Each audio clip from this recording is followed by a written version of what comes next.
En la historia de la Guerra Fría hay momentos que son mucho más que simples batallas. Son, de hecho, lecciones brutales.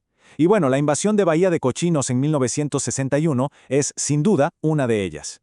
Es la increíble historia de cómo una superpotencia, con toda su maquinaria militar y de inteligencia, terminó organizando lo que muchos llaman un fracaso perfecto.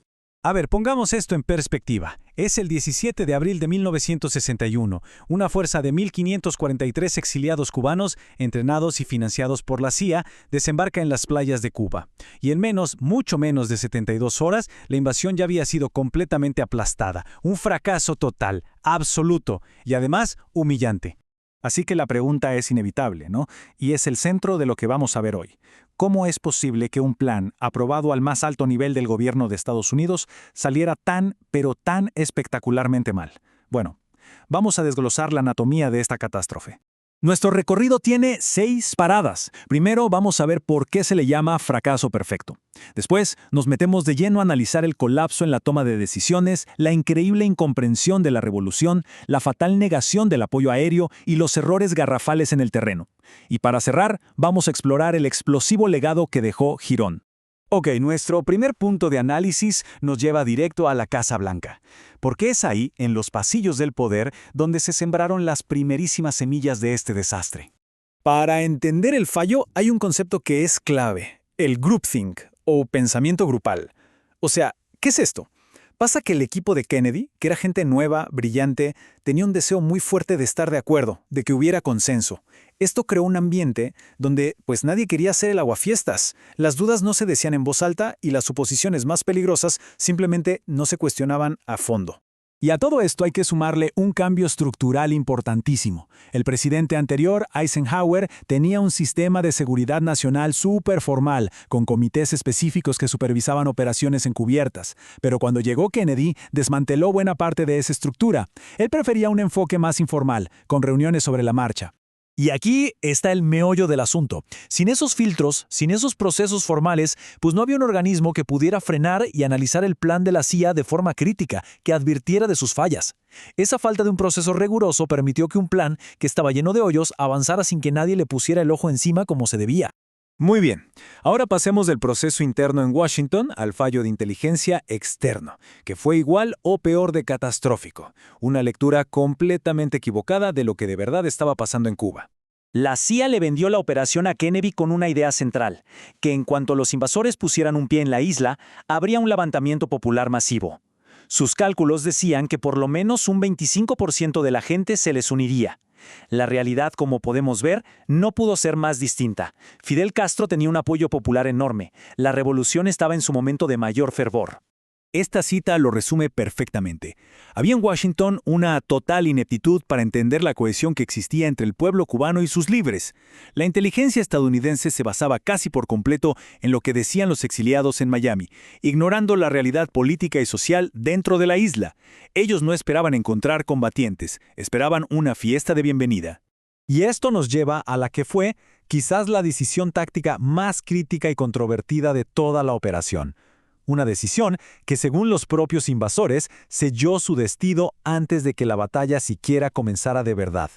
Verán, la principal preocupación de Kennedy no era tanto el éxito militar, sino poder mantener la negación plausible. ¿Qué es esto? Es poder negar de forma creíble que Estados Unidos estaba detrás de todo. Y esa obsesión por el secreto lo llevó a tomar decisiones que, militarmente, sabotearon la misión. El plan original de la CIA era muy claro. Era fundamental destruir la pequeña pero efectiva fuerza aérea de Castro en tierra. Así protegían a la brigada en la playa. Pero Kennedy, por la presión política y las filtraciones, empezó a recortar el plan. Primero, redujo el número de bombarderos. Y luego, en el último minuto, tomó la decisión fatal. Canceló por completo el segundo ataque aéreo, el que estaba programado justo para la mañana del desembarco. Las consecuencias fueron, por supuesto, inmediatas y devastadoras. Los aviones de Castro, que deberían haber sido chatarra, despegaron y hundieron barcos de suministros clave. Dejaron a la brigada sin municiones, completamente atrapada en la playa. Como dijo el propio presidente de la Brigada 2506, Johnny López de la Cruz, esa falta de control aéreo fue, literalmente, la diferencia entre la victoria y la derrota. Pero, a ver, supongamos por un momento que el apoyo aéreo hubiera sido perfecto. El plan todavía tenía otro enemigo. Uno implacable, la geografía. El lugar que eligieron para el desembarco fue en sí mismo un desastre estratégico. Resulta que Bahía de Cochinos está rodeada por la Ciénaga de Zapata, que es un pantano enorme, imposible de cruzar. O sea, la brigada solo tenía una ruta para entrar y ninguna para salir. Estaban en un callejón sin salida. Encima, las fotos aéreas confundieron arrecifes de coral con algas, lo que destrozó varias lanchas al llegar. Y para rematar, la zona estaba casi deshabitada. La idea de reclutar gente local era simplemente imposible. Y aquí viene una de las partes más increíbles del plan. Se suponía que el plan B, la contingencia, era que si la invasión fallaba, los hombres se irían a las montañas del Escambray para empezar una guerra de guerrillas. Suena bien, ¿no? El problema es que esas montañas estaban a más de 120 kilómetros de distancia, al otro lado de ese pantano impenetrable. Era una fantasía, algo que un simple mapa topográfico habría dejado clarísimo. Pero el fracaso en Bahía de Cochinos no fue el final de la historia. No, para nada. En muchos sentidos fue un comienzo terrible. Las consecuencias de esta derrota retumbaron durante años y de hecho llevaron al mundo al borde de la aniquilación nuclear. La humillación endureció la posición de Kennedy. Para noviembre de 1961, autorizó la Operación Mangosta, una campaña masiva de sabotaje contra Cuba. Toda esta presión y la amenaza constante de otra invasión empujaron a Fidel Castro a buscar un aliado poderoso. Y claro, la Unión Soviética respondió, lo que nos llevó al borde del abismo apenas 18 meses después con la crisis de los misiles. La conexión entre un evento y otro es directa e innegable. Este momento definió la presidencia de Kennedy. Públicamente, él asumió toda la responsabilidad por el desastre.